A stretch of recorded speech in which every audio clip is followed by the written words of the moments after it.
Hi friends, ఇవాళ అయితే మా బావోళ్ళ అలసంత తోటలోకి వచ్చినాం. ఇటు పోయింది ఇన్ని రోజులు కాయలు వెళ్ళినాయి, కొంచెం కొంచెం కొంచెం అమ్మిండ్రు కిల. ఇప్పుడైతే ఇటు పోయినాయి, మనం తెంపుకుందామని వచ్చినాం. ఇక మా అక్క తెంపుతాను మా ఆరాలు.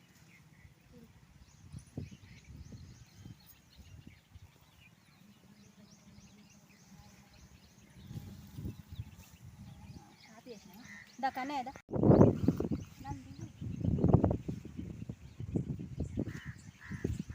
రేట్ లేని టైంలో పెట్టిండ్రు.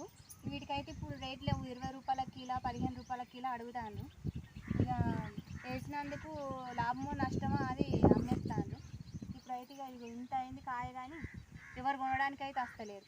ఫుల్ మార్కెట్లో ఫుల్ కాయ వచ్చింది. ఇప్పుడు ఈ కాయనైతే ఎవరు తీసుకుంటలేరు. ఇక అందుకని ఈ కాయ తీసేసి మిర్చి పెడదామని అనుకుంటారు మా బావ వాళ్ళు. ఇంతకుముందు ఇందులోనే ఉల్లిగడ్డ, మిర్చి అవి వేసిండ్రు.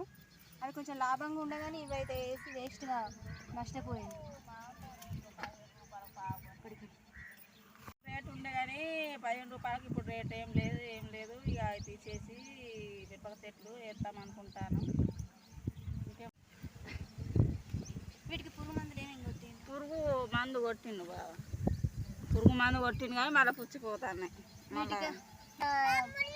కాయలకు రేటుకు పురుగు మందులకే అయింది. దీంతో నష్టమే కానీ ఇప్పుడు ఇక లాభం అయితే లేదు. లాభం లేదు, అన్ని పుచ్చిపోతాయి. అట్లా